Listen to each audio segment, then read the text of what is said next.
दोस्तों नमस्कार, मैं मनोज कुमार शर्मा। आज जम्मू कश्मीर में चुनाव हो चुके हैं। लोगों ने भारी बढ़ चढ़ करके हिस्सा लिया जम्मू कश्मीर के उन चुनावों में जिसकी घोषणा चुनाव आयोग ने और प्रधानमंत्री मोदी ने एक अच्छी पहल की। उसके लिए उनको तारीफ होनी चाहिए। लेकिन यहां हरियाणा चुनाव में कुछ ऐसा हो रहा है कि एक के बाद एक आफत प्रधानमंत्री मोदी के सिर से हटने का नाम नहीं ले रही। जहां प्रधानमंत्री मोदी अमेरिका जाते हैं, उस पर भी सवाल उठाए जाते हैं कि किसानों के हितैषी अदानी का बिजनेस सेट कराने अमेरिका गए थे। अब पता नहीं कौन सा बिजनेस सेट कराने गए थे। हालांकि चुनाव से पहले प्रधानमंत्री मोदी जी को अदानी के बिजनेस सेट कराने की चिंता रहती है। बहुत सारे ऐसे एसेट्स हैं जहां जहां प्रधानमंत्री गए वहां वहां अदानी को जो थे ठेके मिल गए। पता नहीं लगता कि हमारे देश का प्रधानमंत्री गरीबों के लिए, स्टूडेंट्स के लिए, लड़कियों के लिए या कानून के लिए काम करता है, अदानी जी को ठेके दिलवाने और रोजगार दिलवाने या उद्योग लगवाने के लिए काम करता है। अभी हम थोड़ा सा सोच रहे हैं कि ऐसा है क्या वाकई में जो खबरें उड़ाई जाती हैं प्रधानमंत्री मोदी जी के बारे में, क्या वो वाकई में सच है? क्या कोई ऐसा काम किया है? हालांकि लोग दावे भरते हैं बीजेपी के कि साहब किसानों को ये देने लगे वो देने लगे, लेकिन यहां डिफरेंशिएट अगर करें हिंदुस्तान के मुकाबले चाइना को, कभी चाइना के साथ हिंदुस्तान कंपीट करता था 2014 में। आज चाइना ने बहुत 10 साल में लंबी छलांग मारी और प्रधानमंत्री मोदी जी चाइना का माल ला करके, मतलब वो कहते हैं ना कि मेक इन इंडिया कर दिया है या वो कर दिया है, वहां से लाके assemble in India from China, ये देश बनाया है प्रधानमंत्री मोदी जी ने। इसके बारे में भी एक अलग से बहस चल सकती है, लेकिन अभी फिलहाल हरियाणा के ऊपर बात करते हैं। हरियाणा में कंगना रनावत का बयान आता है और कंगना रनावत माफी भी मांगती हैं। कंगना रनावत के बाद बयान रुकने का नाम नहीं लेते। किसानों के खिलाफ बयानों का जो सिलसिला है जारी रहता है और हरियाणा में वैसे ही मट्टी खराब है तो प्रधानमंत्री मोदी जी की तो मट्टी खराब होनी ही है, क्योंकि कंगना के बाद बड़े बड़े वीर निकल करके आते हैं जो बयान देते हैं। खट्टर का बयान आता है। खट्टर का जो बयान है वो काफी हानिकारक होता है, जिसमें खट्टर साहब दावा करते हैं अपने बयान में, जिसके बारे में मीडिया में भी छापा जाता है। मीडिया में खट्टर के बयान को लेकर के काफी संजीदगी के साथ जिक्र किया जाता है। खट्टर के बयान को बताया जाता है किसानों का मुखौटा पहन करके लोग बैठे हुए हैं। ये एबीपी न्यूज बोलती है और जी न्यूज बोलता है कि क्या हरियाणा में बढ़ेगी भाजपा की मुश्किल, कानून किसान आंदोलन कृषि कानूनों पर क्यों बोले मनोहर लाल खट्टर, किसानों की आड़ में कुछ लोग सरकार को अस्थिर कर देना चाहते हैं। केंद्रीय मंत्री खट्टर ने कहा बीजेपी में नहीं जाऊंगा, दुष्यंत चौटाला के ऐसे कुछ बयान आए हैं। ये गूगल पर अगर आप टॉप स्टोरीज डालेंगे तो आपको वहां दिख जाएंगी।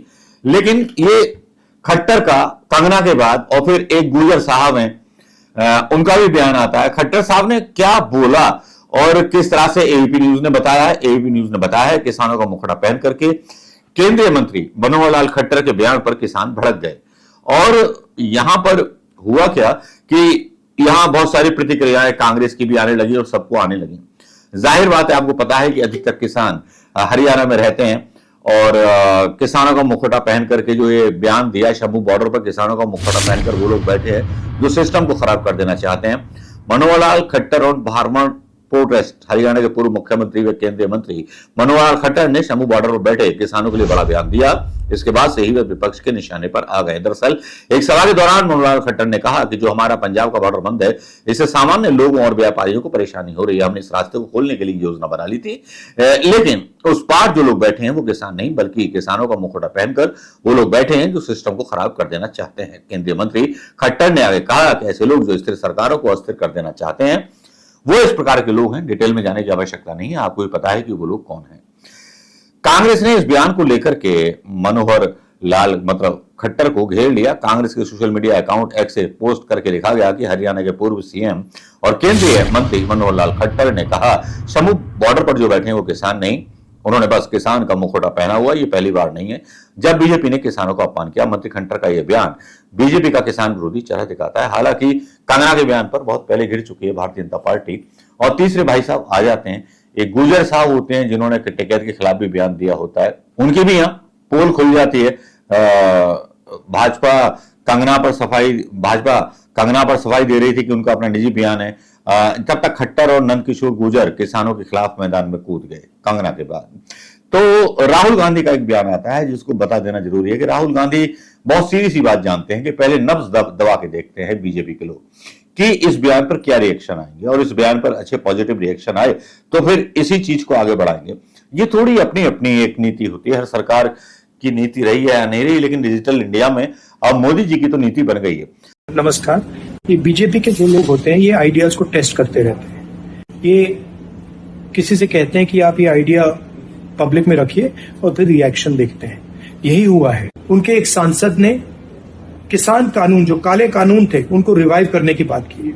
मोदी जी, आप क्लैरिफाई कीजिए, आप इसके खिलाफ हैं या आप फिर से बदमाशी कर रहे हैं? क्या वो किसान के कानून रिवाइव करेंगे या नहीं? और अगर करेंगे तो फिर मैं आपको गारंटी दे रहा हूं कि इंडिया गठबंधन पूरा इनके खिलाफ खड़ा हो जाएगा। 700 लोग शहीद हुए हैं, उनकी याद करनी है, उनकी रिस्पेक्ट करनी है। मोदी जी ने 2 मिनट मौन नहीं रखने दिया था, हम ये कभी नहीं भूलेंगे। धन्यवाद। तो गुजर भी बयान देते हैं। गुजर क्या बयान देते हैं वो जरा सुन लीजिए। वो भी देश के यशस्वी प्रधानमंत्री और दुनिया के सबसे लोकप्रिय नेता माननीय नरेंद्र मोदी जी से पहले जो भी सरकार आई, किसानों के हित में अगर किसी ने काम किया तो माननीय अटल जी की सरकार में माननीय राजनाथ सिंह जी ने किसान क्रेडिट कार्ड दिया, और उसके बाद किसानों को सम्मान निधि की खाद और बीज का काम उनकी फसल में चल जाए। पहली बार अगर खाते में डायरेक्ट किसी ने पैसा दिया तो माननीय मोदी जी ने दिया। उसके बावजूद जो 3 बिल आए, क्या माननीय मोदी जी जो मानते हैं कि देश को विश्वगुरु बनाना है, तो लगातार उस दिशा में लगे हुए हैं। किसान का जीडीपी का बहुत बड़ा हिस्सा होता है, इसलिए तीनों बिल को लाए थे कि किसान अमीर हो, उसकी जिंदगी बदले। उसको बताइए तीनों बिल में क्या, जो जिस तरह से आड़तियों का जो मकरजाल था, अपने माल को कहीं भी ले जाकर किसान नहीं बेच सकता था, पुलिस परेशान करती थी, वो तमाम प्रावधान हटा करके जो भी प्रावधान थे किसान की उन्नति को करने वाले थे। लेकिन इसके खिलाफ जब ये बिल आया तो उस टाइम राकेश टिकैत ने कहा मेरे पिता का सपना पूरा होगा। तीनों बिल के लिए बाबा टिकैत जो वास्तव में नेता थे वो लड़ते रहे, लेकिन खालिस्तानियों से आईएसआई और जो तमाम लोग थे वो इसमें सक्रिय हुए। और ये मैं नहीं कह रहा, ये प्रमाणित चीज है। और तिरंगा उतारा गया इस देश का, और कहा अब लास्ट में तो यहाँ तक कहा गया कि बांग्लादेश जैसे हालत हम करते थे तो एक किसान के विरोध की बात की। कंगना रनौत जी ने जो कहा कि किसानों का वहाँ जो आंदोलन था वहाँ लाशें टंगी हुई थी, तो पूरे देश ने देखा है, दुनिया ने देखा है, लेकिन सच्चाई कोई नहीं सुनना चाहता। 4-5 छोरों को, लटूरों को लेकर के खड़े हो जाते हैं और बयान जो देते हैं वो वाकई में शर्मनाक होता है। लेकिन राहुल गांधी का बयान यहां इंपॉर्टेंट है, जिसमें राहुल गांधी बोलते हैं कि मोदी टेस्ट करते हैं ऐसे बयानों से। 700 से ज्यादा किसान शहीद हुए, हमें 2 मिनट संसद में मौन नहीं रखने दिया गया, हम इसे भुला नहीं सकते। किसानों की समस्याओं को हम भुला नहीं सकते। कि सबसे बड़ी ब्रेकिंग न्यूज यही है कि जम्मू एंड कश्मीर के बाद जहां पर 19 सीटों पर भारतीय जनता पार्टी लड़ रही थी, वहां हरियाणा में भारतीय जनता पार्टी को हराने का काम उन्हीं के नेता कर रहे हैं। हालांकि बड़ा ढोल पीटा जा रहा है कि प्रधानमंत्री मोदी ने सबसे पहले ये किया, वो किया, फलाना किया, ढिमकाना किया। लेकिन क्या वाकई में ऐसा लगता है आपको कि मोदी के बल पर या मोदी का वो मैजिक चल पाएगा, या मोदी का मैजिक फेल हो गया है? भले ही उन्होंने पत्रकारों को वहां हरियाणा चुनाव में भेजा हो, जो अपना अंटा डाल करके बैठे हैं, ऐसे ऐसे पत्रकार अंटा डाल करके बैठे हैं जो आंखों पत्रकार हैं, जिनके बारे में स्टोरी फिर डालूंगा। जब सुनेंगे तो आपकी आंखों से भी आंसू टपकने लगेंगे और भक्त खून के आंसू रोने लगेंगे, आगे से भी और पीछे से भी। लेकिन क्या आपको लगता है कि इस तरह के बयान भारतीय जनता पार्टी को नुकसान पहुंचा रहे हैं? कांग्रेस की तो यही मानना है कि नुकसान पहुंचा रहे हैं।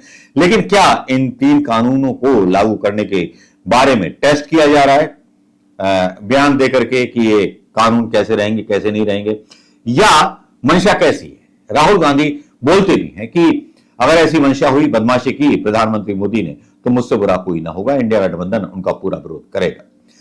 तो राहुल गांधी को भी आपने सुन लिया होगा। राहुल गांधी को सुनने के बाद आपका क्या नजरिया है, इसको कमेंट करके बताइएगा जरूर। और कमेंट अगर नहीं कर सकते तो कम से कम शेयर कीजिए और बताइए कि आप हरियाणा के चुनाव के बारे में आपकी क्या राय है, और जम्मू एंड कश्मीर में जिस तरह से मत प्रतिशत बढ़ा है उसके बारे में आपकी क्या राय है।